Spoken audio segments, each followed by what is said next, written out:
أعوذ بالله من الشيطان اللعين الرجيم. بسم الله الرحمن الرحيم. الحمد لله الذي هدانا لهذا وما كنا لنهتدي لولا أن هدانا الله. والصلاة والسلام على أشرف الأنبياء والمرسلين خاتم النبيين سيدنا وشفيع ذنوبنا وطبيب نفوسنا وحبيب قلوبنا مولانا بالقاسم محمد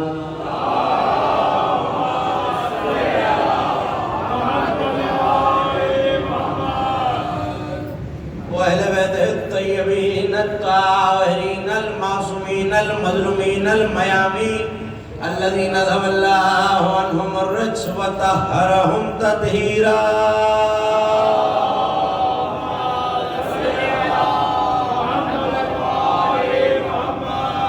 ولعنة الله على أعدائهم ومنكر فضائلهم وناقبهم الأجمعين من يوم لذاوتهم وظلمهم إلى يوم الدين. أما بعد فقد قال الله سبحانه وتعالى في محكم كتابه المجيد وفرقانه الحميد وهو أصدق القائلين وقوله الحق إنا نحن نحيي الموتى ونكتب ما قدموا وآثارهم وكل شيء أحصيناه في إمام مبين. صلوات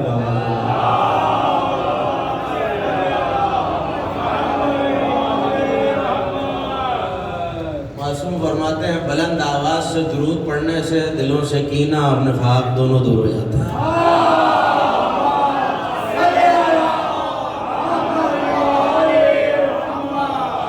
اور دوسری گزارش آپ حضرات سے یہ ہے کہ مجلس اور عقیدے کے سپیس کے تحت تھوڑا تھوڑا سا آگے تشریف لے آئیے. تھوڑی سی جو جوان ہے کم از کم وہ زحمت فرمائے، جو آ سکتے ہیں قریب تھوڑا سا قریب آ جائیے تاکہ روحانیت مجلس میں اضافہ ہو جائے. ایک بلندر صلوات سب مل کے آل محمد کی جاتے ہیں.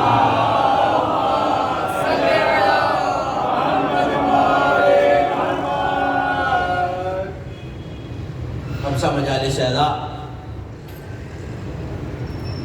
بس سلسلہ بلندی درجات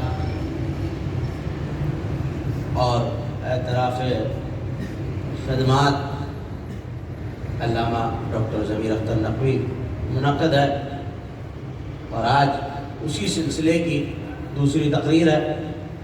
آنے والی 3 تقریریں آپ سماعت فرمائیں گے مجھ سے پہلے، اور میرے بعد جتنے افاضل ذاکرین علماء خطاب کریں گے پروردگار ان سب کی خدمات کو اپنی بارگاہ میں قبول فرمائے. مولا ان سب کی توفیقات خیر میں اضافہ فرمائے. سلسلہ مجالس جاری ہے، مگر آج کی مجلس 25 ربیع الاول شب رحلت محسن اسلام حضرت عمران ابو طالب علیہ السلام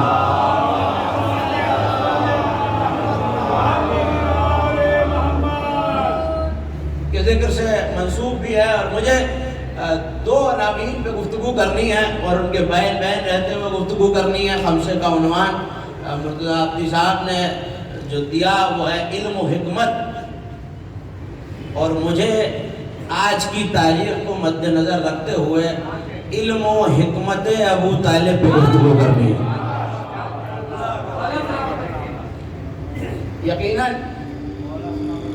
علامہ صاحب کی شخصیت ایسی تھی کہ جس جہت سے بھی گفتگو کی جائے، یہاں بہت سے چہرے ایسے ہیں اور بہت سے افراد ایسے ہیں جن کا ایک وقت ان کے ساتھ گزرا ہے، وہ جانتے ہیں، اور جو نہیں جانتے انہوں نے بھی کم از کم سنا ہے کہ ایسی ہمہ جہت شخصیت تھے کہ جس موضوع پہ آپ گفتگو کریں، جس لفظ پہ آپ گفتگو کریں تو اس پہ اتنی دیر تک اور اتنی سیر حاصل گفتگو کر سکتے تھے کہ انسان اس بات پہ دنگ رہ جائے کہ کس موضوع کو نہیں جانتے، لیکن میں نہ میرا یہ علمی قد ہے اور نہ میں اس وقت ان کی علمی خدمات پہ گفتگو کر رہا ہوں، لیکن یہ یاد رکھنا ضروری ہے کہ دو چیزیں علم اور حکمت۔ علم فقط یہ ہے کہ میں اپنے سینے میں چیزوں کو جمع کر لوں، لیکن علم اور حکمت میں ایک باریک سفر کیا ہے، اور جا کے لغتوں کو دیکھیے، اور لغتوں کا یہ بتانے کی ضرورت نہیں ہے کہ کوئی مسلک نہیں ہوتا، لغت بس لغت ہوتے ہیں، اور صاحبان لغت نے، لغت لکھنے والوں نے یہ لکھا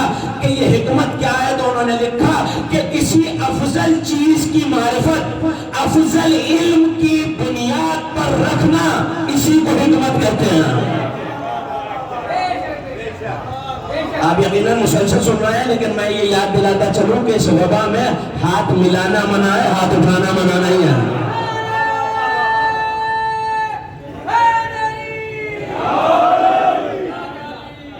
توجہ فرمائیے گا، علم اور حکمت میں باریک سفر کیا ہے کہ علم صرف یہ رکھتا، علم یہ صرف یہ باریکی رکھتا ہے کہ چیز کا ادراک رکھنا، کسی شے کو سمجھنا، لیکن حکمت یہ ہے، پوچھنے والے نے معصوم سے پوچھا کہ مولا حکمت کیا ہے؟ اس نے کہا پہلے تو بتا کہ تیرا تصور کیا ہے؟ پلٹ کے کہنے لگا مولا صحیح اور غلط کا فرق جان لینا حکمت ہے۔ تو کہنے لگے صحیح اور غلط کو تو جانور بھی جانتا ہے، کیا چیز اس کے لیے، اگر کسی نے جانور پالے ہیں یا جانور کو چرتے ہوئے دیکھا یا مجھے کشف فرمائے، اور میں مشاہدے کی بات کر رہا ہوں، جانور یہ جانتا ہے کہ کون سی غذا اس کے لیے ٹھیک ہے، کون سی اس کے لیے صحیح نہیں ہے، تو اللہ نے اس کی فطرت میں یہ علم رکھا ہے کہ کون سی چیز اسے نقصان پہنچاتی ہے اور کون سی چیز اسے نقصان نہیں پہنچاتی۔ تو یہ فیصلہ تو جانور معصوم کر رہا ہے، یہ فیصلہ تو جانور بھی کرتا ہے کم عقل ہونے کے باوجود کہ کون سی شے اس کے حق میں بہتر ہے اور کون سی شے اس کے حق میں بہتر نہیں ہے۔ تو اس نے کہا فرزند رسول پہ آپ فرمائیے حکمت کیا ہے؟ کہ دو افضل چیزوں میں افضل تر کو اختیار کرنا حکمت ہوتی ہے۔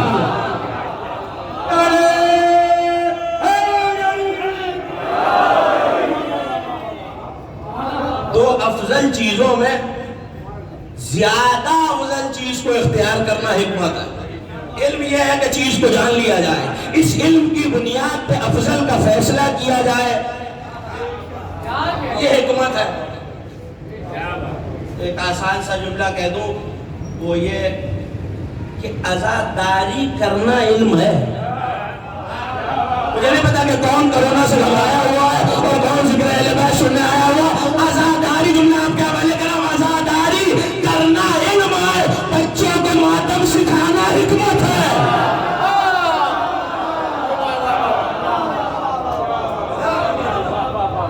صرف عزاداری کرنا علم، حکمت وہ چیز ہے جس سے علم کی بنیاد پہ کوئی فیصلہ کیا جائے۔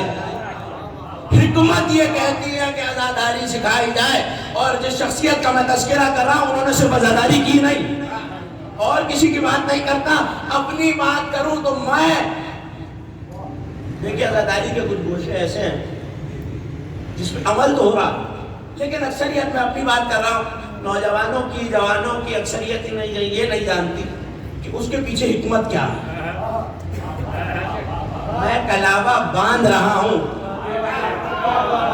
کیوں باندھ رہا ہوں، اس میں کیا حکمت ہے۔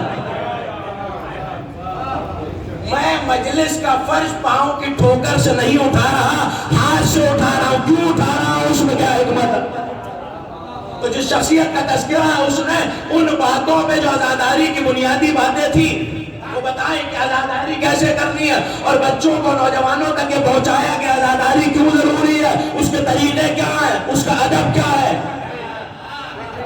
دیکھیں ہم اگر تعریف کریں اور خدمات کا تذکرہ کریں، یقیناً اگر کوئی باپ اپنے بیٹے کو نماز پڑھنا سکھا رہا ہے تو جب تک وہ بچہ نماز پڑھ رہا ہے اس کا ثواب، میں آؤں گا منزل تک اور وہی آیت میں نے تلاوت کیا، لیکن اس سے پہلے دو جملے سن لیجئے۔ اگر کوئی باپ بیٹے کو نماز پڑھنا سکھا رہا ہے تو جب تک بچہ نماز پڑھ رہا ہے باپ اس عمل کے ثواب میں شامل ہے۔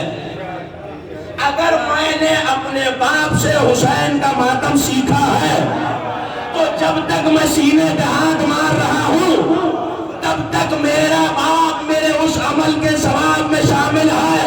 یعنی ایک باپ ایک بیٹے کو ماتم سکھائے تو وہ اس کے عمل میں شامل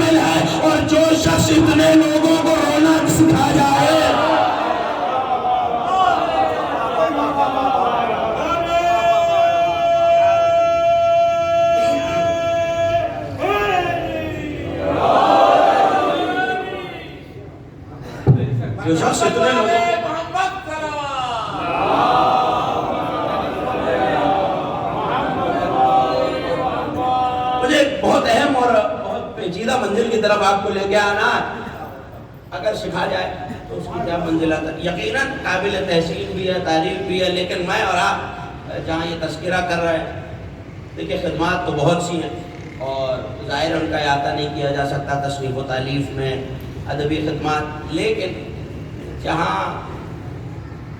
ہر ذکر کرنے والا ذکر کر رہا ہے، علی کا ذکر کرنے والا جب جاتا ہے تو وہ یہ ضمانت لے کے جاتا ہے کہ ذاکر چلا جائے گا، اس کا ذکر علی کے ذکر کے ساتھ باقی رہے گا، اور ذکر مولا ایسی چیز کی ضمانت ہے۔ اور آج یہ جو تذکرہ اور جتنی اصال ثواب کی مجلسیں ہو رہی ہیں، یہ گواہ ہے کہ ہمارے ذاکر، ہمارے مداح، ہمارے مولا کا تذکرہ کرنے والے ان کے ذکر کے ساتھ یعنی علی کا نام باقی رکھتا ہے، ذکر کرنے والے کو بھی باقی رکھتا ہے، خود بھی باقی رہتا ہے۔ لیکن جہاں اعتراف خدمات کی جائیں تو ظاہر ہے کہ جہاں اچھا زاویہ تلاش کرنے والے لوگ ہوتے ہیں وہاں برا زاویہ دیکھنے والے بھی، سب کی نگاہ اچھے پہ نہیں جاتی، جو واقف ہے وہ واقف ہے، اور میں کسی تشریح کی طرف نہیں جا رہا اور آپ سب مجھ سے بہتر جانتے ہیں، لیکن ایک جملہ اور ایک روایت ضرور پڑھ کے آگے بڑھوں گا اور آیت کا ترجمہ آپ کے حوالے کروں گا۔ بعض لوگ جب کوئی اچھی بات ہو تو عادت ہوتی ہے، حالانکہ بری عادت ہے کہ صاحب اچھا یہ کام ہے، یہ اچھا کام کیا، مرتضیٰ عابدی صاحب نے 5 مجلسیں رکھی، اب مجھے عادت تھی اعتراض کرنے کی، میں نے کہا صاحب 10 رکھتے تو زیادہ ہی سالے ثواب، اعتراض برائے اعتراض کرنا تھا، تو عادت ہوتی ہے، یہ ایک عادت ہے، اور جب عادت ہوتی ہے تو ہر چیز پہ اعتراض ہوتا ہے۔ صاحب یہ اچھے کام کیے ہیں، میں نے ان کی خوبیاں گنوانی شروع کی تو آپ نے کہا اچھا فلاں برائی بھی تو ہے، یہ میری خوبیاں گنوا رہے تھے، کسی نے سنا تو کہا فلاں برائی بھی تو ہے، تو یہ ایک عادت ہے ہر شے میں برائی تلاش کرنے کی۔ تو جب کسی ذاکر کی فضیلت، اہمیت، اس کی خدمات بیان کی جائے تو وہاں بھی کچھ لوگ موجود ہوتے ہیں جو کہتے ہیں کہ بھائی یہ برے کام بھی تو ہیں، اور یہی تک جملہ کہوں گا، روایت آپ کے حوالے کر رہا ہوں، اسی کے لیے یہ جملہ کہا۔ تو مومن لڑتے ہوئے میرے اور آپ کے چوتھے امام ہے زین العابدین علیہ السلام۔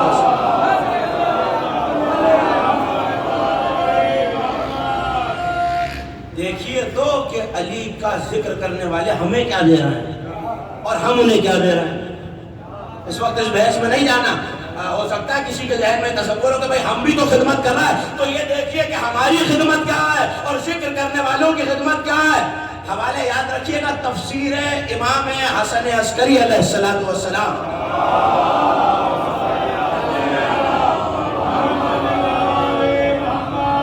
اور یہی روایت لفظوں کے اختلاف کے ساتھ احتجاج تبریسی میں بھی موجود ہے اور علامہ مجلسی کی بہار میں بھی موجود ہے، تو 3 حوالے میں نے آپ کے حوالے کر دیے۔ اور اب جملہ سنیے کہ 2 مومن جھگڑتے ہوئے امام کی بارگاہ میں آئے اور ان میں سے ایک یہ گمان کرتا ہے کہ دوسرا اس کے باپ کا قاتل ہے۔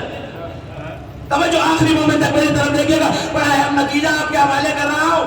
کہنے لگا یہ میرے باپ کا قاتل ہے، جھگڑا ہو رہا ہے۔ امام نے دیکھا اور کہنے لگے دیکھ تو بھی ہمارا چاہنے والا ہے اور یہ بھی ہمارا چاہنے والا ہے، قصاص لے لے، قصاص لے لے یا دیت لے لے، اسے معاف کر دو۔ کہنے لگا مولا میرے باپ کا قاتل ہے۔ کہا ہم نہیں چاہتے کہ ہمارے مومنوں میں تنازعہ ہو، آپس میں ایک دوسرے سے نفرت کریں، ہمارے لیے معاف کر دے۔ کہنے لگا مولا اپنے باپ کے اپنے باپ کے قاتل کو معاف کر دوں۔ تو مسکرا کے کہنے لگے اچھا غور کر، ہو سکتا ہے اس کی کوئی نیکی ایسی ہو، پتہ نہیں توجہ ہے یا نہیں، ہو سکتا ہے اس کی کوئی نیکی ایسی ہو کہ تیری نظر میں وہ اتنی بڑی ہو کہ تو حوالے میں نے دے دیا آپ کو کہ تو اس کے صدقے میں سے معاف کر دے۔ اس نے کہا سرکار ایک نیکی ہے تو صحیح، ایک نیکی ہے، عملے کی تو بات بنے گی، ہے تو صحیح، لیکن وہ اتنی بڑی تو نہیں ہے کہ میں اپنے باپ کا خون معاف کر دوں۔ تو پلٹ کے امام نے کہا اچھا وہ کون سی نیکی ہے؟ کہنے لگا سرکار اللہ کی توحید اور نبی کی نبوت کے بعد آپ کی ولایت کی معرفت اس نے کرائی ہے۔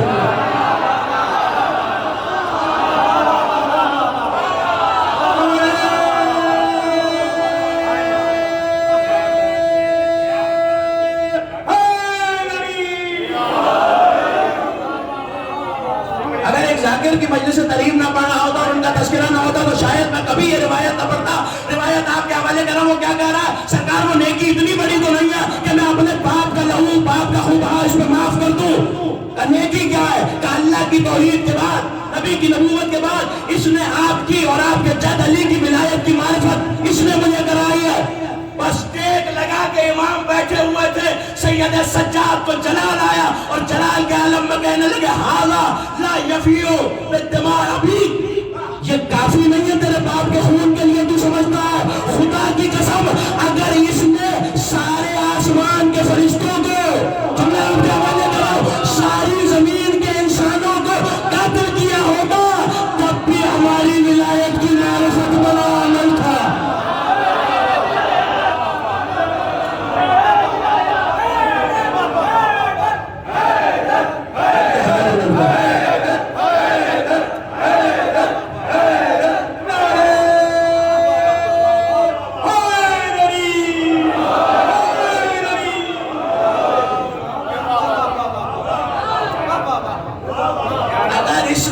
معصومین کو چھوڑ کے سارے فرشتوں کو قتل کیا ہوتا، سارے انسانوں کو قتل کیا ہوتا، تب بھی وہ نیکی بڑی ہے جو اس نے تیرے ساتھ کیا۔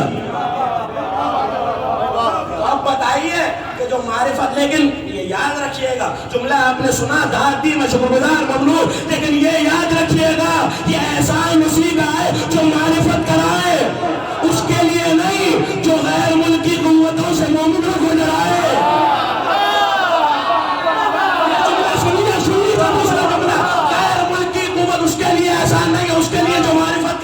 وہ نہیں جو مومنوں کو ڈرائے، وہ نہیں جو معصوم کے عمل کو خطا بتائے۔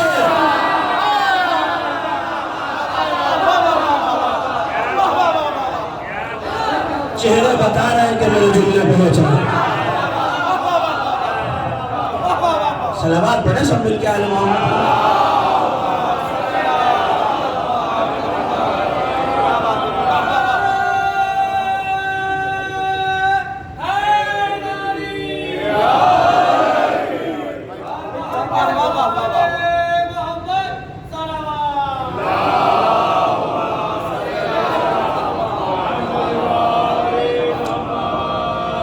صلوات اور صلوات باجماعت پڑھی جائے تو سلام جائے۔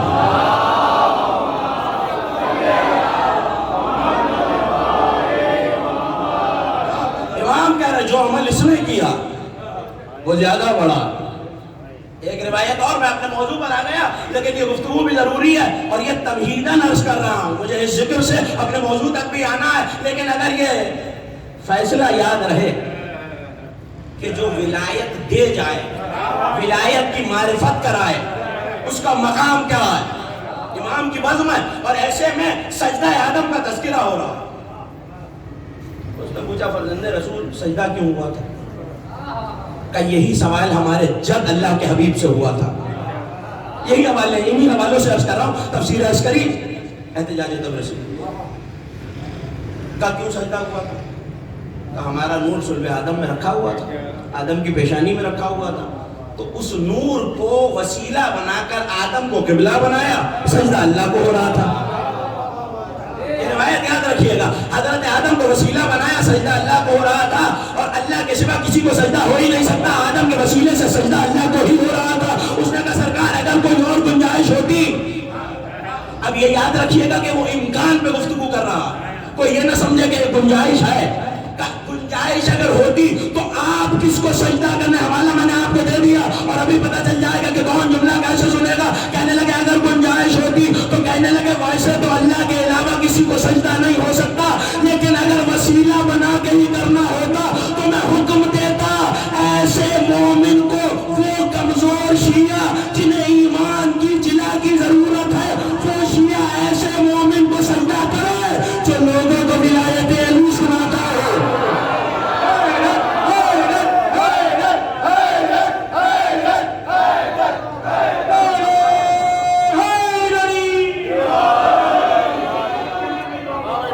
یہ یاد رکھیے گا امکان کی بات کی ہے، اگر ہوتا، یہ عظمت بتانے کے لیے جو تم تک جو ہمارے فضائل کو برداشت کرتا ہے اور مومنوں میں فضیلت علی اور ولایت علی کی تبلیغ کرتا ہے۔ میں نے قرآن کی دل کی ایک دھڑکن کو تلاوت کیا ہے، سورہ یاسین قرآن کا دل ہے اور اس کی 12ویں آیت بڑی مشہور زمانہ آیا تھا، میں ترجمہ کروں گا اور آپ کو جلدی سے یاد بھی آ جائے گی اور آپ میرے ساتھ دہرا بھی رہے تھے۔ اِنَّا نَحْنُ نُحْيِي الْمَوْتَىٰ، بے شک ہم ہی ہیں جو مردوں کو زندہ کرتے ہیں. وَنَكْتُبُ اور ہم لکھتے ہیں مَا قَدَّمُوا جو کچھ انہوں نے عمل کر کے آگے بھیج دیا.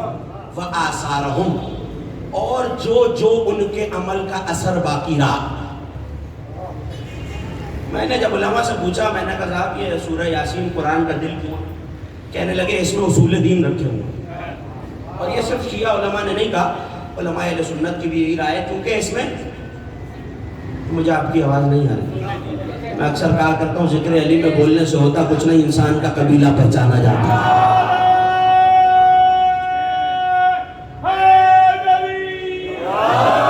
پروردگار آپ کی شاداب,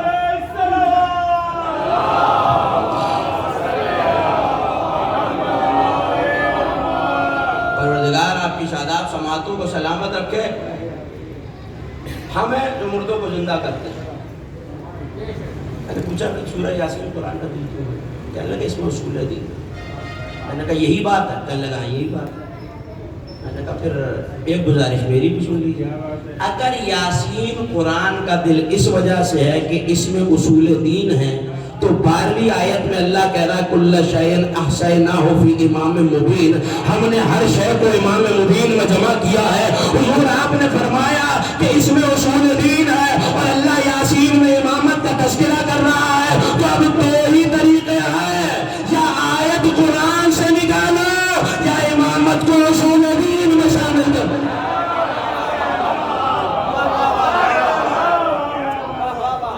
ہم ہیں جو مردوں کو زندہ کرتے ہیں اور لکھتے ہیں وہ عمل جو کر کے بھیج چکے اور وہ جو ان کا اثر ہے. دیکھیے وہ عمل جو کر کے بھیج چکے, میں اور آپ اس وقت عمل کر رہے ہیں, جو بھی عمل کر رہے ہیں اس کا ثواب ہے وہ لکھا جا رہا ہے اور ہمارے نامہ عمل میں داخل ہے. لیکن کچھ اعمال ایسے ہوتے ہیں جو باقی رہ جاتے ہیں, جن کا اثر رہتا ہے. تو مفسرین نے, شیعہ سنی سب نے یہی لکھا کہ 2 قسم کے اعمال ہیں جو آثار میں آتے ہیں. ایک لفظ یاد رکھیے گا, باقیات الصالحات, باقیات الصالحات. دوسرے موقبات الدائمہ, وہ عمل جو موقبات الدائمہ ہے. مطلب کیا ہے, نوجوان بھائیوں کے لیے آسان کر دوں, ایسا عمل جس کا ثواب جاری رہے, یہ باقیات الصالحات ہے. ایسا عمل موقبات الدائمہ جس کا عقاب, جس کی سزا باقی رہے. یعنی کچھ عمل ایسے ہوتے ہیں میں نے زندگی میں کیے, مجھے موت آ گئی, میں دنیا سے چلا گیا, مگر اس عمل کا ثواب مل رہا ہے. آپ کہیں گے وہ کون سے؟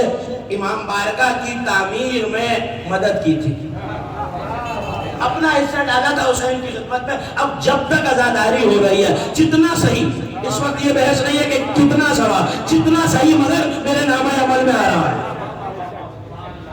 میں نے کوئی ایسا عمل کیا تھا جس سے کسی گناہ کی بنیاد پڑ گئی, اب جب تک وہ وسیلہ, وہ چیز گناہ میں استعمال ہو رہا ہے, مجھے گناہ مل رہا ہے. تو ایک بات تو قرآن نے یہ سمجھا دی کہ نامہ عمل بند نہیں ہوتا. نامہ عمل کسی کا بند نہیں ہوتا, کھلا ہوا ہے. لیکن ایسے عمل لکھے جاتے ہیں, یا باقیات الصالحات لکھے جائیں گے جن کا اثر ہے, یا موقع بات ہے مجھے اپنے ممدوح تک آنا, یا موقع بات ہے دائمات لکھے جائیں گے جن کا عقاب ہو رہا ہے. آپ کہیں گے کچھ اور واضح کر دیجئے, میں نے مسجد میں سجدگاہ رکھی, جب تک اس سجدگاہ پہ سجدہ ہو رہا ہے مجھے سجدوں کا ثواب مل رہا ہے. آپ کہیں گے دوسری مثال, کوئی ایسا عمل, اب کسی شخص نے, توجہ کیجئے گا, اب کسی شخص نے دین میں کوئی ایسی بدعت ایجاد کر دی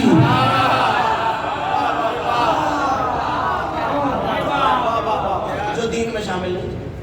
مثال کے طور پہ رستہ تھا, کانٹے پڑے ہوئے, میں نے اٹھایا. شیعہ سنی دینیات کی کتابوں میں, یہ میرے نوجوان بھائی دوست بچے انہوں نے بھی پڑھا ہے, ہم نے بھی پڑھا ہے, بزرگ تشریف فرمائے یہ بھی جانتے ہیں کہ رستے سے میں نے کانٹا پتھر اٹھایا, رستہ صاف ہو گیا. اب جب تک مسافر چل رہے ہیں ثواب تو تائید کرتے رہیں گے تو منزل آسان ہو جائے گی, ثواب ملتا رہے گا. کانٹے نہیں تھے, میں نے بچھا دی. رستے پہ کانٹے نہیں تھے, میں نے بچھا دیے. اب جب تک چلنے والوں کو اذیت رہے گی عذاب مجھے ہوتا رہے گا. ایک اور مثال دوں, میں نے اپنی زمین امام بارگاہ کے نام وقف کر دی، مسجد کے نام وقف کر دی، کسی فلاحی ادارے کے نام وقف کر دی، جب تک فلاحی کام ہو رہا ہے، عبادت ہو رہی ہے، ثواب مجھے مل رہا ہے۔ ایک زمین مسجد کی تھی، توجہ کیجئے گا، میں نے قبضہ کر لیا، مجھے نہیں پتا کون بیدار ہے اور کون نہیں، میں نے قبضہ کر لیا، تو جب تک وہ زمین قبضے میں ہے اور اپنے اصلی مالک تک نہیں آ جاتی تو مجھ پر عذاب ہوتا رہے گا۔ اب تاریخ دیکھ لیجئے، جس نے قبضہ کیا قیامت تک لعنت ہوتی رہے۔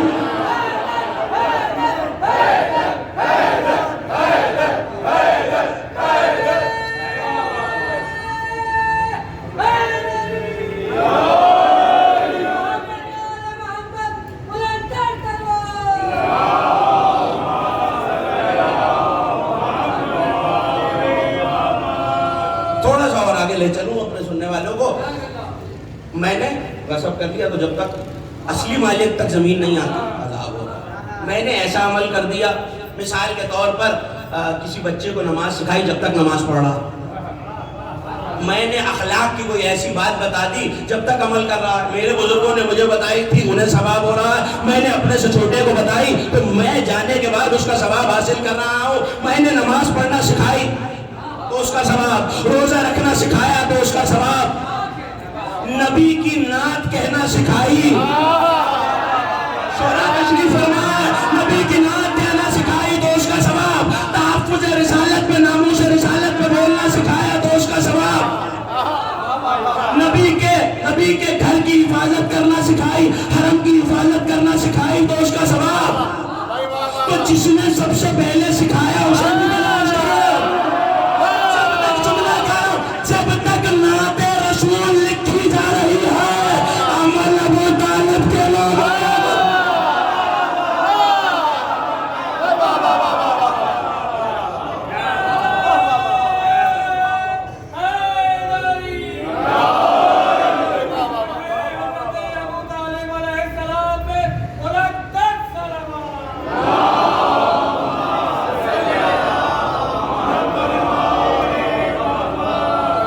جب تک نعت رسول کہی جاتی رہے گی، یہ ابو طالب کا عمل ہے جس کا اثر ہے۔ جب کوئی آج تو بڑے آ گئے ہیں ناموس رسالت پہ بولنے والے، تحفظ رسالت پہ بولنے والے، لیکن یاد رکھیے جب کوئی ناموس رسالت کے لیے بولے گا خاندان ابو طالب ہی یاد آئے گا۔ ایک اور اثر بتاؤں اگر اجازت دیں، آثار یہ علم ابو طالب تھا، علم کی بنیاد پہ حکمت تھی، حکمت کی بنیاد پہ عمل تھا۔ آپ کہیں گے کون سا عمل تھا جو حکمت کی بنیاد پہ تھا؟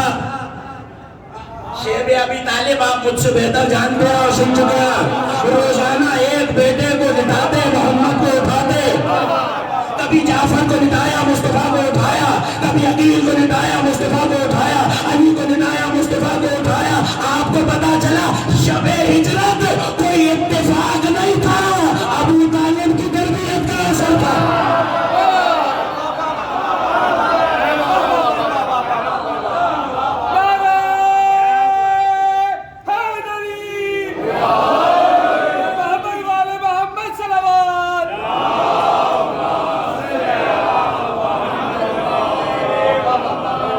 شب ہجرت اتفاق نہیں تھا، لیکن علماء نے ایک عجیب جملہ لکھا، اور وہ جملہ یہ ہے، کانا، توجہ کیجئے گا، کانا من آثار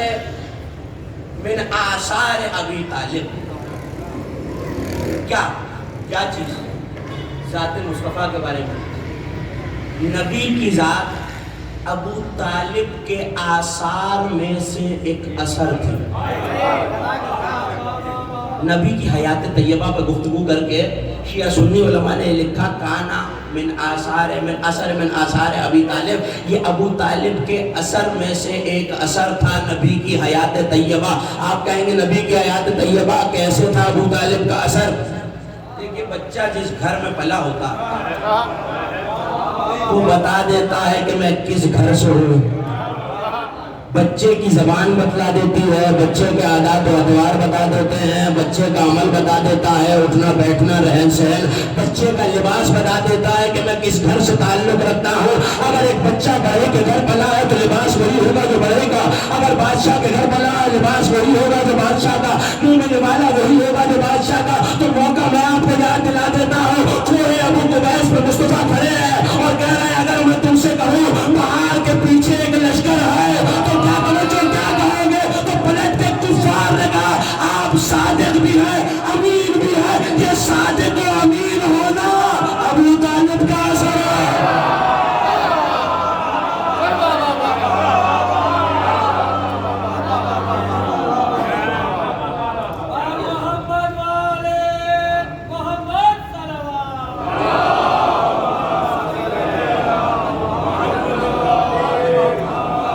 یہ صادق و امین ہونا ابو طالب کا اثر ہے، ابو طالب کی تربیت کا اثر ہے۔ علی کا شب ہجرت بڑے چین سے بستر رسالت پہ سو جانا ابو طالب کی تربیت کا اثر ہے۔ بڑا مشہور ابھی گزری ہے 12 ربیع الاول 17 ربیع الاول نعتیں سننا ہے۔ میں کچھ جگہ پہلے نعت خان کہوں، حسان بن ثابت، حسان بن ثابت پہلی نعت کہی وَشَقَّ لَهُ مِنْ اسْمُهُ لِيَجَلَّ وَذُو الْعَرْشِ مُحَمَّدٍ ذُو الْعَرْشِ مَحْمُودٍ وَهَذَا محمد۔ شیر حسان نے کہا کہ اس نے اپنے نام سے محمد کا نام بنایا، وہ عرش والا محمود ہے، یہ محمد ہے۔ یہ شیر حسان کا ہے، مشہور حسان کے نام سے ہے، مگر جا کے مقاتل الطالبین کو دیکھیے، علامہ ابو الفرج اصفہانی علماء اہل سنت میں سے انہوں نے لکھا یہ شیر صرف حسان کا نہیں ہے، حسان نے اس کی شہرت تشریف فرما اس کی تضمین کر کے قصیدہ کہا ہے، اصل میں شیر ابو طالب کا ہے۔ میں نے جملہ آپ کہہ رہا ہوں، شیر ابو طالب کا ہے، وہاں سے حسان نے نعت کہی اور وہاں سے نعت خان نعت کہہ رہا ہے۔ آپ کو پتا چلا جس کا اشعار بہت ہے، دیوان بھرا پڑا ہے نبی کی ثنا اور مدح سے، لیکن ایک شعر پہ گفتگو کر رہا ہوں جسے حسان نے نقل کیا اور اس پہ قصیدہ کہا، اور اس کے بعد 100 سے زیادہ عربی شاعروں نے اسی قصیدے کی زمین میں قصیدے کہے۔ ابو طالب اسے کہتے ہیں جس کے سینکڑوں اشعار میں سے ایک شعر قیامت تک کے لیے نعتوں کے لیے طرح بن جاتا ہے۔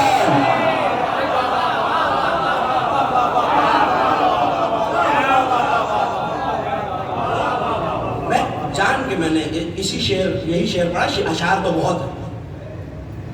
علماء نے جنہوں نے کتابیں لکھی اور اعمال اور وظائف کو لکھی، اس میں کتاب الانوار ہے علامہ تلمسانی کی، بڑی عجیب بات آپ کے حوالے کر، علامہ نام یاد رکھیں تلمسانی، مصر سے چھپی، انہوں نے ایک عجیب جملہ لکھا اسی شعر کے بارے میں، سرکار ابو طالب کے اسی شعر کے بارے میں جو نعت مصطفیٰ میں تھا، جس پہ حسان نے پہلی نعت مصطفیٰ کہی۔ انہوں نے کہا کہ یہ شعر اگر ایک خاص جدول اور دائرے میں لکھا جائے، خاص طریقے سے لکھا جائے یہ شعر، اور زعفران سے لکھ کر کاغذ پر، توجہ کیجئے گا، بڑا اہم نسخہ آپ کے حوالے کیے جا رہا ہوں، زعفران سے لکھ کر کاغذ پر، کون سا شعر؟ یہی والا کہ جس نے اپنے نام سے مصطفیٰ کا نام بنایا، وہ محمود ہے، محمد ہے، یہی شعر ابو طالب کا اگر لکھ کر کسی بیمار کے گلے میں ڈال دیا جائے بطور تعویذ تو وہ جس درد میں مبتلا ہوگا شفا مل جائے گی۔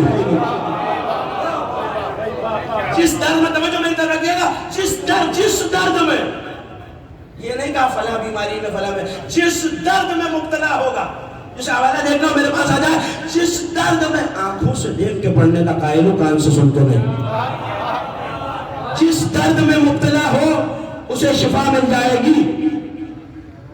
اگر حمل ہے تو اس میں آسانی، اگر پیروں پہ ورم ہے تو اس سے شفا، لیکن صرف ایک لفظ کے لیے زحمت دی، اس نے کہا اگر کسی کو جنون اور ہذیان ہو جائے،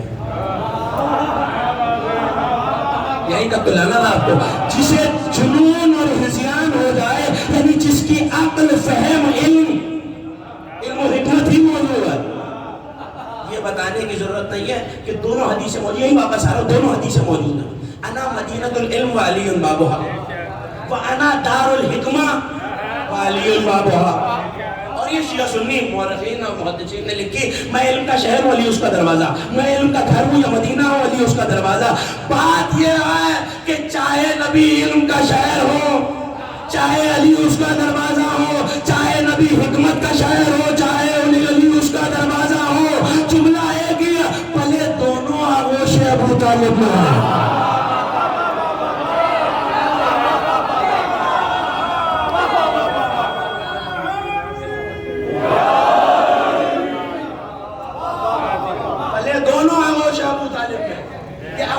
کا اثر ہے. انہوں نے لکھا اگر یہ شعر جناب ابو طالب کا جسے حسان نے نظم کیا، اگر یہ شعر خاص دائرے میں، وہ دائرہ کتاب میں موجود ہے، لکھا ہوا ہے، اگر خاص دائرے میں لکھ کر تعویذ کے طور پر کسی ایسے شخص کے گلے میں ڈال دیا جائے جسے جنون یا ہیجان ہو تو اس کی عقل اپنی جگہ پہ واپس آ جاتی ہے. پتا کیا چلا؟ مصطفیٰ کی ایک نعت کے 2 مصروں میں جب عقل ٹھکانے لگاتی ہے.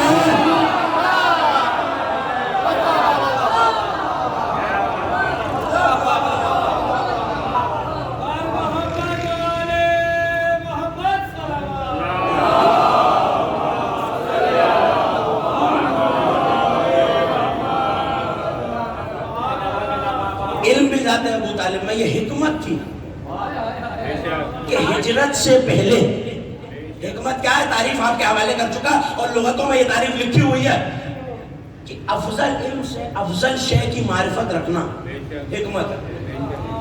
ابو طالب اپنے علم کی بنیاد پر یہی تک لانا، علم ابو طالب کیا ہے جس کی بنیاد پہ یہ حکمت ہے. علم ابو طالب دیکھیں، کسی کے علم کا اظہار اگر شعر کہنے والا ہو تو اس کے مصرے سے ہوتا، اگر تحریر لکھنے والا ہو تو اس کی تحریر سے ہوتا، اگر بولنے والا ہو تو اس کی گفتار اور تقریر سے ہوتا، اگر عمل کرنے والا ہو، مجاہد ہو تو اس کے عمل سے ہوتا. یعنی جس فیلڈ میں، جس محکمے میں، جس جگہ وہ ہے، وہاں سے اس کا علم ظاہر ہوگا. ابو طالب نے نصرت مصطفیٰ میں صرف تلوار نہیں اٹھائی، شعر بھی کہا. شعر بھی کہا. ایک شعر آپ کو سنا، صرف ایک، جو ہے تو بہت سے شعر، اور شعر بھی ایسے کہ مصرے پہلے آئے ہیں، مصروں پہ آئے تھے بعد میں. کوئی ایک موقع نہیں ہے، 8 یا 9 موقع دیوان ابو طالب میں کم از کم میں دکھا سکتا ہوں. اگر تلاش کیا جائے تو زیادہ مل سکتے ہیں، کم نہیں ہوں گے، زیادہ مل سکتے ہیں. سرکار ابو طالب پہ قرآن کا سلوات.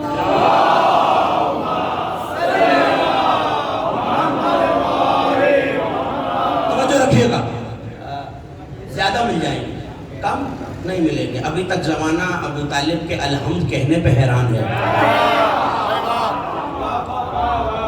میں ذمہ داری سے کہہ رہا ہوں، کتاب کا نام ہے مواہب الواہب فی فضائل والد علی ابن ابی طالب. علامہ شیخ جعفر نقوی کی کتاب ہے. کتاب میرے پاس موجود ہے، جو دیکھنا چاہے میں حاضر خدمت ہوں. انہوں نے جناب ابو طالب کے کئی قصیدے جمع کیے، ان میں سے بحر وافر کا ایک قصیدہ یہ ہے: اعوذ برب الناس من کل طائن. ہو سکتا ہے کوئی سمجھے میں قرآن پڑھ رہا ہوں، یہ ابو طالب کا مصرع ہے. اعوذ برب الناس، پھر سن لیجیے، اعوذ برب الناس من کل طائن. ایک اور مصرع سنا، فورب المشارق والمغارب. آیت نہیں پڑھی، مصرع فورب المشارق والمغارب. قسم ہے مشرقوں کے رب کی، مغربوں کے رب کی. ابھی قرآن نہیں آیا، ابو طالب نے مصرع کیا، اعوذ برب الناس، میں پناہ مانگتا ہوں انسانوں کے رب کی. آیت کا قل اعوذ برب الناس.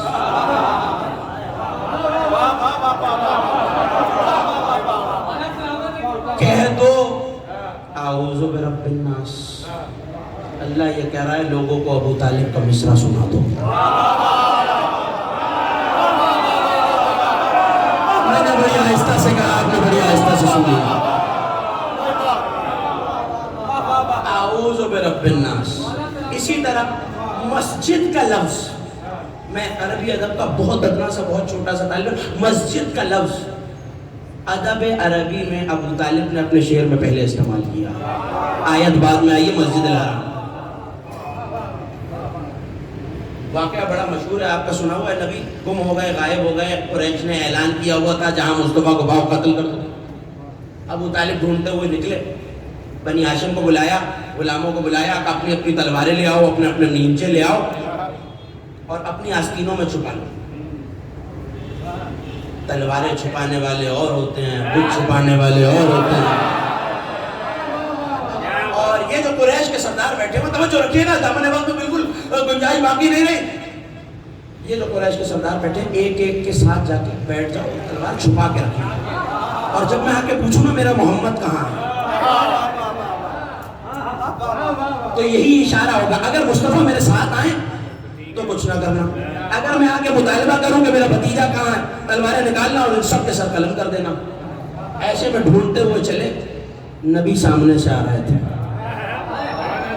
نبی سامنے سے آ رہے تھے. نبی کو دیکھا اور دیکھ کے کہنے لگے, بھتیجے تمہیں دیکھ کر میری آنکھیں ٹھنڈی ہو گئی. جانتے ہو اگر آج تم نہ, میرے واقعہ بہت طویل ہے, میں مختصر کر کے آپ کے حوالے کر رہا ہوں. جانتے ہو اگر آج تم نہ ملتے تو میں ان کے ساتھ کیا کرتا, کہ چچا کیا کرتے. بس جوانوں کو اشارہ کیا, یہاں تلواریں باہر آئیں, یہاں دل حلق میں آئے. بچوں یہاں دل حلق میں آئے اور کہنے لگے, اے میرے بھتیجے, مجھے تمہارے باپ کی قسم یعنی عبداللہ کی قسم, اگر آج تم نہ ملتے تو روئے زمین, مکے میں نہیں روئے زمین پر ایک بھی کافر باقی نہ رہتا.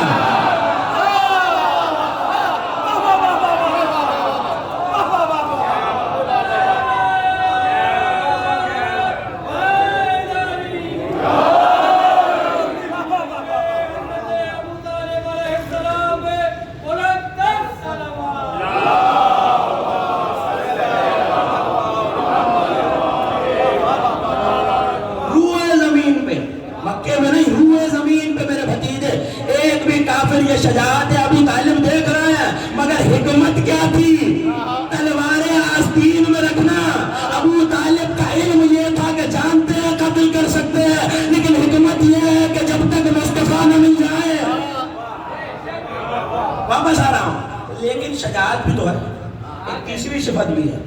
علم و حکمت کے ساتھ ایک تیسری صفت بھی, وہ ہے شجاعت. اور شجاعت کی حکمت یہ ہے کہ جانتے ہو تلوار کہاں چلانی اور کہاں نہیں چلانی. اور شجاعت ابو طالب کا عالم یہ ہے کہ شیعہ سنی کتابوں میں غرر الخصائص میں امام بطوات نے یہ حدیث لکھی ہے, اور شاید لوگوں کو تعجب ہو یہ حدیث سن کے کہ نبی نے فرمایا کہ اگر سارے انسان, سارے مسلمان ہیں, پریشان تو نہیں ہو رہا, ایک صلوات بلند آواز سے پڑھ لیں.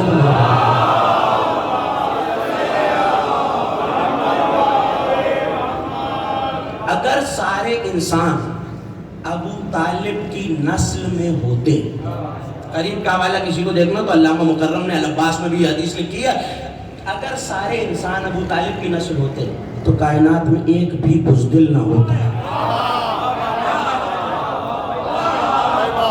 بڑی ذمہ داری سے حدیث آپ کے حوالے کر رہا ہوں, کیوں, لیکن اس کے باوجود نسل میں شجاعت تھی, اس کے باوجود بنی ہاشم کو, اپنے بیٹوں کو, اپنے غلاموں کو تیاری کرایا کرتے تھے, مشقیں کرایا کرتے تھے. کیوں, تاکہ مصطفیٰ کی حفاظت کرتے رہے. مجھے ایک مصرع سنانا جس کے لیے ساری تمہید کر رہا ہوں. مشقیں کرایا کرتے تھے کہ مصطفیٰ کی, بھولیں گے تو بات بنیں گے, مصطفیٰ کی حفاظت کریں. تو اپنے بیٹوں کو آپس میں زور لگوایا کرتے تھے. طاقت ظاہر ہے کہ جنگی معاشرہ تھا, اور عرب کی سرزمین ایسی تھی کہ کثرت سے جنگیں ہوتی تھی, اور ظاہر ہے کہ وہاں یہ ٹیکنالوجی, یہ ہتھیار تو نہیں تھے, تو قوت بازو پہ جنگ جیتی جاتی تھی. تلوار بھی اگر چل رہی ہے تو قوت بازو پہ چل رہی ہے, ہاتھ کی قوت پہ چل رہی ہے, تو آپس میں زور لگوایا کرتے تھے. تو ایسے میں کسی نے آ کے یہ کہا کہ اے ابو طالب، ہم دیکھنا چاہتے ہیں کہ تمہارے ہیں 4 بیٹے، اور سنا ہے کہ ان میں سب سے بہادر ہے علی، اور جو علی کی قوت ہے وہ علی کے بڑے بھائیوں کی بھی نہیں ہے۔ اب یہ آنے والے کہہ رہا ہے جو علی کی قوت ہے وہ علی کے بھائیوں کی بھی نہیں ہے، تو ہم چاہتے ہیں کہ ایک ایک کر کے عقیل سے، طالب سے، جعفر سے علی کا مقابلہ کرایا جائے۔ اگر دل چاہ رہا ہے تو میں آپ کے ہوں، علی کا مقابلہ کرایا جائے۔ پہلے سرکار ابو طالب نے اکیلے زور آزمائی کروائی، جو بھائی آتا، یہ یاد رکھیے گا، ایک بھائی 10 برس بڑا، دوسرا اس سے 10 برس بڑا، تیسرا اس سے 10 برس، یعنی ایک بھائی 10 برس بڑا ہے، ایک 20 برس، ایک 30 برس۔ جناب طالب سرکار دو عالم کے ہم سے نہ۔ ایک بھائی آیا، مقابلہ ہو رہا، علی نے بازو پکڑا، بازو مروڑا، زمین پہ پٹکا، جناب ابو طالب کی آواز آئی، سہرا علی، غالب آ گیا علی۔ توجہ بڑی اہم روایت آپ کے حوالے کر رہا ہوں، اور اگر دربار حسین میں بھی ظاہر ہو جائے تو مجھے افسوس ہوگا۔ سہرا علی، علی غالب آ گیا۔ قدر کیجئے گا جملے کہ علی غالب آ گیا۔ دوسرے بھائی پر لڑکا، علی غالب آ گیا۔ تیسرا بھائی آیا، علی نے پٹک دیا، غالب آ گیا۔ لوگوں نے کہا نہیں ابو طالب ایسے نہیں، تین کو ایک طرف رکھو، علی کو اکیلا رکھو، تینوں بھائی بڑے مل کے علی سے لڑے، پھر دیکھیں گا علی کا زور کیا ہے۔ توجہ آخری مومنٹ تک میرے ساتھ ہو جائیے، پھر دیکھیں علی کا زور کیا ہے۔ کہا اچھا چلو اگر ایسا ہی چاہتے ہو تو ایسا ہی سے۔ طالب، عقیل، جعفر تیاری کرو، علی تم بھی تیاری کرو، مقابلہ تم تینوں ایک طرف، قوت پروردگار ایک طرف۔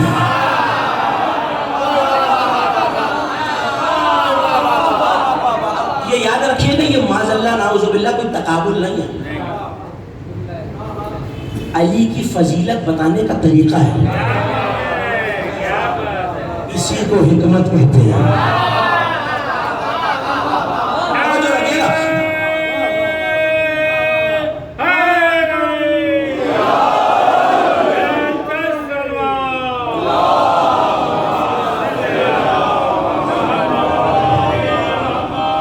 میں مصر تک واپس آؤں گا، تینوں بھائی آ گئے، جمع رودنائے ہیں، لباس تبدیل کیے، اور وہ لباس پہنا جو کہ اس طرح کی چیزوں میں استعمال ہوتا۔ تینوں بھائی تیار ہوئے، تینوں نے لباس بدلے۔ یاد رکھیے گا، ایک 10 برس بڑا، ایک 20 برس بڑا، ایک 30 برس بڑا، تینوں نے لباس بھی بدلے، تیاری بھی کی۔ علی وہیں کے وہیں کھڑے ہیں، نہ ماں اتاری، نہ ماما اتارا، نہ قبا اتاری۔ علی تم تیاری نہیں کرو گے؟ کہا بابا تیار ہوں، اور یہ کہہ کے آستینوں کو الٹا۔ توجہ، شجاعت ابی طالب کا پیغام رہا ہے سارے جری، ہے سارے شجاع، لیکن ذرا دیکھیے کہ علی کی فضیلت ابو طالب کیسے اجاگر کر رہے ہیں۔ علی نے آستینوں کو، مجھے آپ کی آواز نہیں ہے، علی نے آستینوں کو الٹا، 3 بڑے بھائی سامنے لباس تبدیل کر کے آئے، ایک طرف سے جعفر آئے، توجہ، ایک طرف سے طالب و عقیل۔ آگے پڑھ کے صاحب کتاب نے لکھا، ایک ہاتھ سے طالب اور عقیل کی کلائی کو پکڑا، توجہ آخری مومنٹ، دوسرے ہاتھ سے جعفر کی کلائی کو پکڑا۔ تو اگر بنی ہاشم دیکھ بھی تو رہے تھے، ایسا مارکا دیکھنے میں کہاں ملے گا کہ ابو طالب کے سارے جری بیٹے اپنے قوت کا اظہار کر رہے ہیں۔ ایک ہاتھ سے طالب اور عقیل کی کلائی کو پکڑا، ایک ہاتھ سے جعفر کی کلائی کو پکڑا، تو اب 2 پہلوان، 2 شجاع، 2 جری، 2 جنگجو، 2 مجاہد لڑ رہے ہو تو قوم کا طریقہ کیا ہے، دیکھنے والوں کا طریقہ کیا ہے؟ ایک گروہ ایک کی ہمت بڑھاتا ہے، دوسرا دوسرے کی ہمت بڑھاتا ہے۔ نادا فتیان بنی ہاشم، جعفر جعفر جعفر، بنی ہاشم چیخ چیخ کے کہنے لگے، جعفر جعفر جعفر، جہاد میں جاؤ، من جوان بن اربع فی الہوا،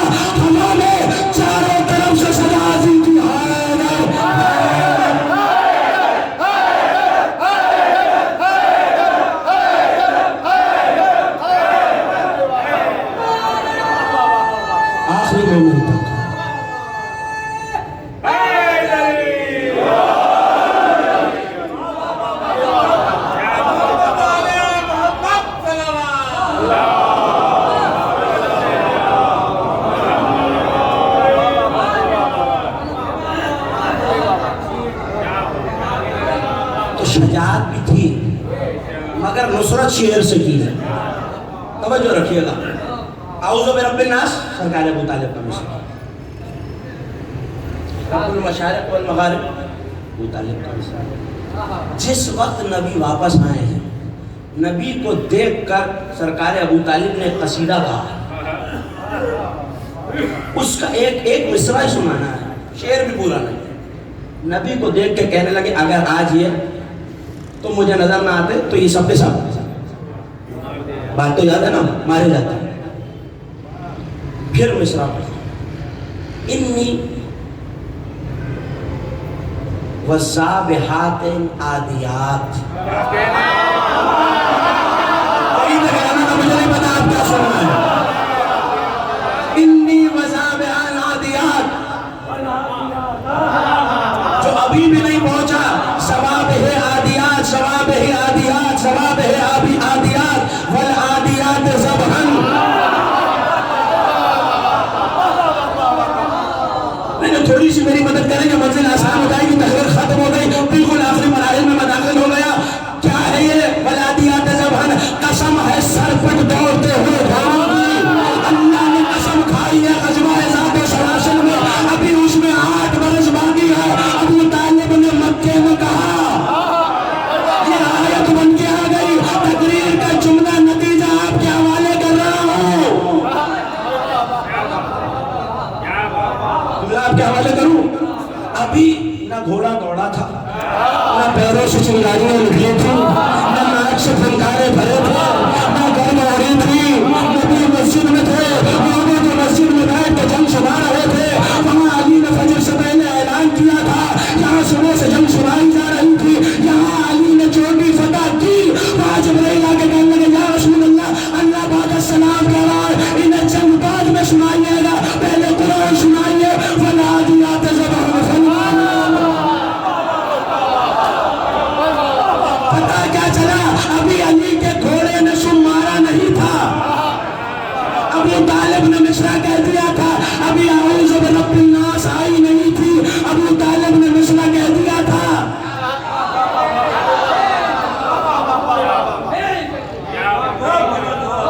یہ ہو کیا رہا ہے؟ دیکھیے کس کا بابا ہے. انگوٹھی کی آیت آ گئی, نماز ختم کی آیت آ گئی, ہاتھ یوں سے یوں گیا آیت آ گئی, علی نے روزہ رکھا آیت آ گئی, افطار کی آیت آ گئی, روٹیاں کی آیت آ گئی. تو اب جملہ کہہ دوں اتنی تمہید کے بعد جملے کی قدر کیجیے گا. بیٹے کے فعل پہ آیت آتی ہے, باپ کے قول پہ آیت.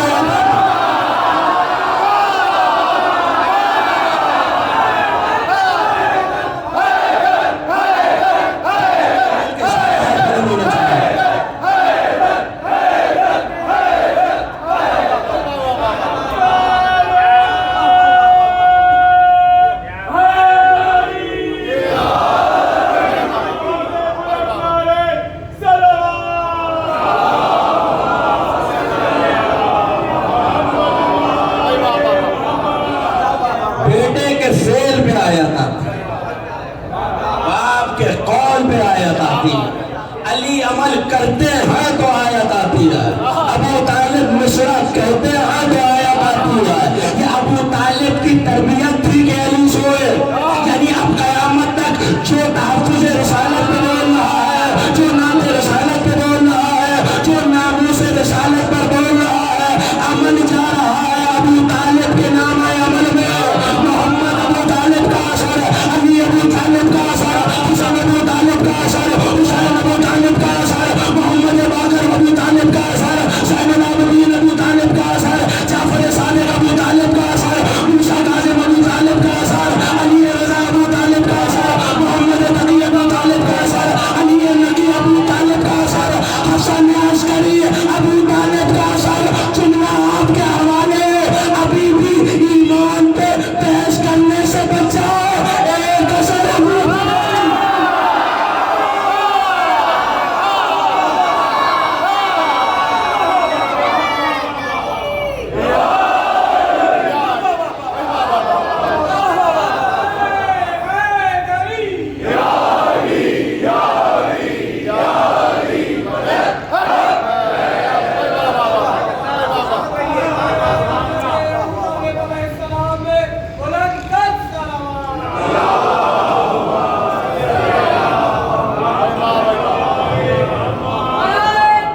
جو عمل ہو رہا ہے، لوگوں کے عمل ختم ہو گئے، جناب ابو طالب کا عمل جاری ہے۔ صرف عمل نہیں جاری، آخری جملے تک ختم ہو گئی، عمل نہیں جاری، نسل بھی جاری ہے، نسل بھی جاری ہے، عمل بھی جاری ہے۔ یعنی اسلام میں دو ہی چیزیں ہیں، یا ابو طالب کی نسل چلا رہی ہے یا ابو طالب کا عمل چلا رہا ہے۔ جملہ آپ کے حوالے اور مجھے اجازت دیجئے، تاریخ اسلام میں ابو طالب اسے کہتے ہیں جس کا عمل بھی کوثر ہے، نسل بھی کوثر ہے۔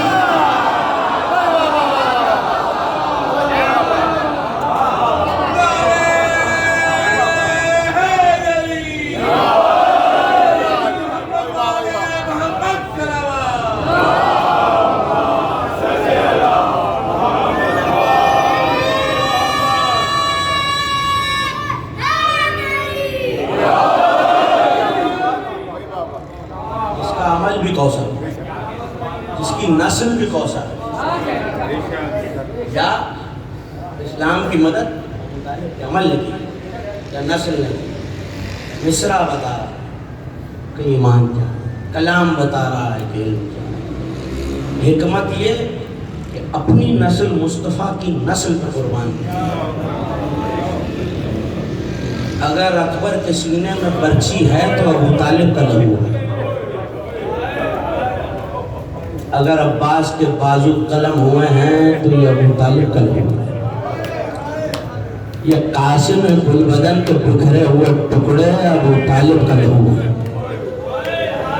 حسین کے خشک گلے سے بہتا ہوا لہو ابو طالب کا لہو ہے۔ اجرکم اللہ۔ آپ کی آوازیں بلند ہو گئی، آپ کی آنکھوں نے اشکوں کا وضو کر لیا۔ آج تو رونے کے لیے کچھ کہنے کی ضرورت نہیں، بس آنکھ بند کر کے تصور کیجئے، کائنات کا نبی ہے، گریبان چاک ہے، زلفیں بکھری ہوئی ہیں، پاؤں میں نالین نہیں ہے۔ میرا دل کہتا ہے اللہ جانے اللہ کا حبیب کبھی علی کو گلے لگا کے روتا ہوگا۔ اجرکم اللہ۔ کائنات کا نبی کسی مومن کے دائیں بائیں اپنے چچا کا پرسہ لینے کے لیے آئے، آج تو 12 امام پرسہ لینے کے لیے آئے، مگر میں بس نبی اور علی سے اتنا کہوں گا، سرکار بہت دکھ کا موقع ہے، بڑی مصیبت کا موقع ہے، آپ کا ناصر دنیا سے چلا گیا۔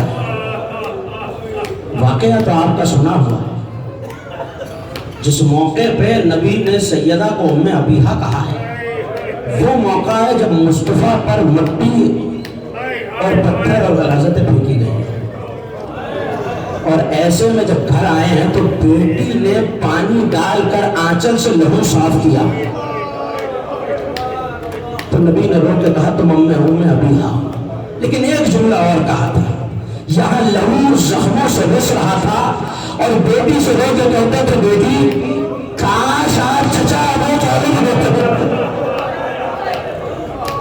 اللہ جانے اس خاندان کی روایت کیا ہے، جب جب بھتیجے کو زخم آتا ہے بھتیجا طلب کے چچا کو یاد کرتا ہے۔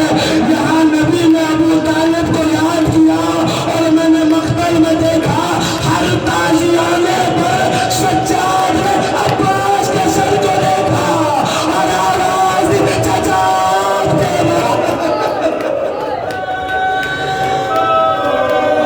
سیدہ آپ کا پرسہ قبول فرمائے۔ یہ سوچ کے وہ لیجئے کہ امام صادق نے یہ فرمایا تھا، پالنے والے ان چیخوں پر رحمت نازل فرما جو ہمارے مصائب میں بلند ہوتی ہے۔ میں کہوں گا اے میرے مولا علی، اے اللہ کے حبیب، بہت روئے ہوں گے،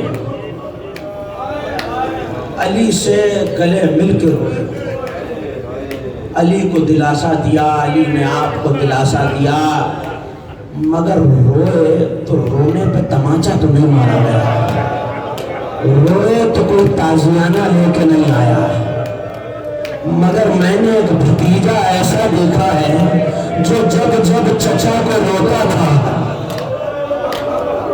اجرکم اللہ، نے لکھا کہ حنوط کیا گیا، جنازہ تیار کیا گیا، اس وقت نماز جنازہ واجب نہیں تھی، ایسے میں علی جنازہ لے کے چلے، نبی جنازہ لے کے چلے، لیکن تاریخ نے لکھا کہ گریبان چاک تھا، پیروں میں نالین نہیں تھی، زلف و پریشان تھی، اور نبی رو کے کہتے جاتے تھے واہ ماں، اے چچا آپ نے مجھے تنہا کر دیا، اے چچا آپ نے مجھے تنہا کر دیا، بس ہاتھوں کو جوڑ کے اتنا ہی تو کہنا ہے سرکار چچا کا دکھ بہت بڑا ہے، مگر اپنے ہاتھوں سے لہد میں اتار لیا۔ 12 محرم کو جب سید سجاد کربلا آئے، بنی اسد والے کہتے ہیں ہم ڈرے ہوئے تھے، ہم نہیں جانتے تھے سربریدہ لاشوں میں کون سا لاشا کس کا ہے، مگر ایسے میں دور سے دور ملی اور ہم نے دیکھا ایک جوان آیا ہے اور اس نے اپنے آپ کو ایک سربریدہ لاشے پہ گرا لیا۔ ہم نے بڑھ کے پوچھا آنے والے تو کون ہے، تو رو کے کہا میں غریب کا بیٹا۔ حضرت اللہ بلند آواز شکریہ کی جوانانوں، میں غریب کا بیٹا سید سجاد، اور یہ کہہ کے ایک مرتبہ باپ کے لاشوں کو قبر میں اتارا، 72 لاشیں گنج شہیدہ میں دفن کیے، اور جب بابا کا لاشا دفنا چکے ہیں، شب جمعہ بھی ہے تو ایک جملہ بھی سن لیجئے، جب باپ کا لاشا دفنا چکے تو ایک مرتبہ دائیں دیکھا بائیں دیکھا اور رو کے کہنے لگے بنی اسد والوں میرے علی اکبر کا لاشا ہے۔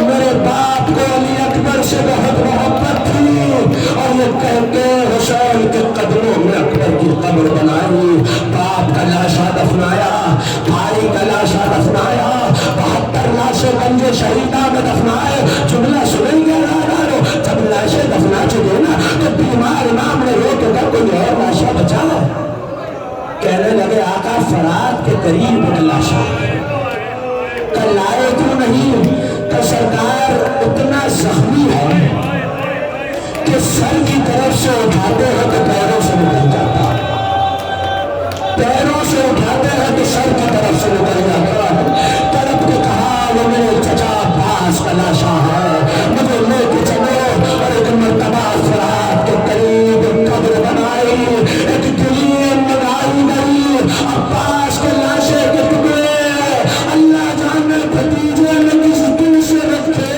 اور یہ کہہ کے قبر میں اتر گئے کہ اب ذرا پیچھے ہٹ جاؤ۔ بنی اسد والے کہتے ہیں بہت دیر ہو گئی، سید سجاد کی آواز نہیں آئی، اب جو ہم آگے بڑھے کے دیکھے کہیں روتے روتے بیمار گزرنے مدد گزر تو نہیں گیا، اب کیا دیکھا چچا کے سینے میں رخسارے رکھے، بیمار بھتیجا رو کے کہتا تھا چچا آپ کے بعد خود اللہ کی جان ہے۔ دو جملے پڑھو نبیہ کی جلالہ دارو، کائنات کے رسول کو پوچھا دینا ہے، علی کو علی کے بابا کا پوچھا دینا ہے۔ ہاں سید سجاد نے عباس کی قبر پر مسائل بیان کیے، مگر جب لوٹ کے مدینے آئے نا دو موقع ایسے ہیں جہاں چچا کو بہت شدت سے یاد کیا، ویسے تو ہر مقام پہ پکارا، مگر دو موقع ہیں جہاں تڑپ کے روئے ہیں، ایک یہ موقع جب دفن کیا، اور دوسرا موقع جب پہلی عید آئی اور لوگوں نے آ کے یہ کہا کہ مولا کہ لباس تبدیل نہ کیجیے گا، تو رو کے کہنے لگے کیا کربلا کے بعد امت نے ہمارے لیے کوئی عید چھوڑی ہے کہ مولا ہمارے گھروں میں خوشیاں، تو کہنے لگے تمہارے لیے سوگ بڑھائے دیتے ہیں، مگر ہماری نسبت بچے گی، لیکن کوئی ہمیں مبارکباد نہ دے، ہمیں ہمارے باپ کا پیشہ دیا جائے، چچا کا پیشہ دیا جائے۔ نوجوانوں آخری جملے، سجاد کی مسند بچ گئی، حسین کی مسند پہ سجاد بیٹھ گئے، یہ منظر عباس کے بیٹے نے بھی